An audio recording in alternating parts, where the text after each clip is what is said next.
You sit down to study, textbook open, highlighter in hand. 2 minutes in, you're suddenly planning next summer's vacation or replaying that awkward conversation from 3 years ago.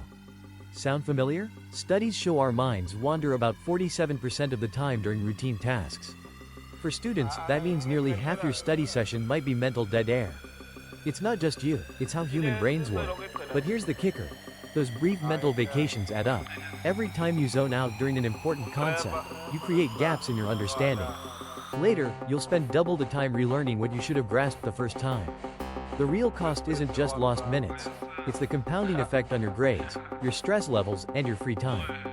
Your brain has a built-in daydreaming system called the default mode network. It's like a background app that runs when you're not actively focused on a task. Think of it as your mind's autopilot. It kicks in when you're brushing your teeth, staring out a window, or spacing out during a lecture. The DMN loves to wander. It replays old memories, imagines future scenarios, and spins stories about what could have been. While this might sound harmless, it becomes a problem when you're trying to study. Your brain defaults to this mode because it's easier than concentrating. It's like choosing Netflix over homework. Your mind prefers the path of least resistance. The tricky part? You often don't realize you've slipped into it until minutes have passed. You might be staring at your notes, but your brain's somewhere else entirely. This is the default mode trap. It's not that you're lazy or unmotivated, it's just how your brain's wired. But here's the thing. You can train yourself to notice when it happens and pull yourself back. It's about catching those moments before they spiral into full-blown daydreams. The more you practice, the easier it gets to stay in the zone. But here's the thing. That tendency to drift isn't just a quirk of your brain. It's a business model. Every time you unlock your phone, you're stepping into a casino where the jackpot is your attention. And the house always wins. Social media platforms aren't just tools. They're billion-dollar attention engines, and they've gotten terrifyingly good at their job. They learn to exploit the very wiring of your default mode network. Your brain craves novelty. It gets a little hit of dopamine, a squirt of pleasure, every time it encounters something new and unpredictable. So these platforms engineered a delivery system for it. The infinite scroll, the pull to refresh, the notification badge with a bright red number. These aren't accidents. They're deliberate design choices, refined over years by the smartest engineers in the world. All to keep your thumb moving and your eyes glued to the screen. It's a slot machine in your pocket. You pull down to refresh, and you never know what you'll get. A message from a friend? A devastating news headline? A funny video? That unpredictability is the hook. It trains your brain to check, and check, and check again. You're not just passively consuming content. You're being conditioned to crave constant, fragmented stimulation. So when you sit down to face a static, demanding textbook, your brain rebels. It's been trained to expect a fireworks show, and all you've given it is a candle. No wonder it starts to wander. Dopamine isn't the pleasure chemical.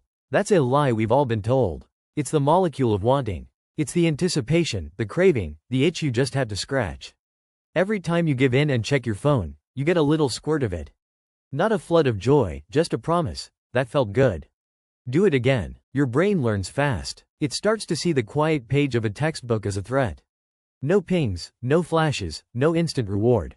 Just a slow, grinding demand for effort. And your brain, now addicted to the quick hit, rebels. It feels like boredom, but it's actually withdrawal. Here's the brutal part. Your prefrontal cortex, the voice of reason that says, keep reading, runs on the same fuel. It needs dopamine to function, but it needs it in a steady, low dose. The constant spikes from distractions starve it. They weaken its grip. Every interruption is a bicep curl for your impulsivity, and a day of rest for your focus. So the loop tightens. You need more frequent, more intense hits just to feel normal. A paragraph of dense text offers none of that. It feels unbearable. Not because you're lazy, but because your brain's reward system has been recalibrated to demand a jackpot every 15 seconds. This is the dilemma. Your own neurology now treats deep focus like a famine. The silence of a study session triggers a panic response. You daydream, you fidget, you reach for the phone just to relieve the discomfort. And each time you do, you teach the craving to scream louder next time. You're not fighting a character flaw. You're fighting a hijacked reward system that's been trained to see distraction as survival and studying as a threat. Breaking that cycle starts with recognizing that the unbearable feeling isn't a signal to escape. It's the feeling of your brain rewiring itself back. So you're stuck in a dopamine loop. Your brain's default mode network, the DMN, keeps dragging you off into daydreams the moment things get still. Neuroscientists sometimes call it the me network because it spins stories about your past and future when you're not focused on a task. It's not your enemy, but it's become a runaway engine. You need to tune the idle. The good news? You can train your brain like a muscle. Focus isn't a magical gift. It's a skill you build with the right drills. Start with the Pomodoro technique. Set a timer for 25 minutes. No more, no less. Tell yourself the only task in the universe is that one textbook page until the bell rings. This works because it shrinks the horizon. The DMN box at a 3-hour study block, but a crisp, finite box feels doable. It's a tiny, honest deal with your brain. Work now, then a 5-minute reward. That quick break doesn't cause a dopamine spike. It's a predictable exhale that keeps the craving system in check. Do one Pomodoro. Just one, then another. Next, steal a practice from the labs. Mindfulness. I'm not talking about scented candles. This is a direct assault on the DMN. Sit for 5 minutes before you open your books. Close your eyes and focus on your breath. Your mind will wander within seconds. That's the point. Every time you notice it wandering and gently bring it back, you're doing a mental representative.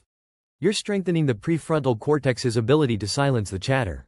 It's not about clearing your mind, it's about catching it. Do it daily, and you'll feel the difference on the page. Finally, stop negotiating with temptation. Environmental design is your silent bouncer. Your phone is a slot machine of variable rewards. Put it in another room. Not face down on the desk, gone. Clear your workspace of everything except the single textbook, a notebook, and a pen. Your vision shouldn't land on clutter that cues old browsing habits.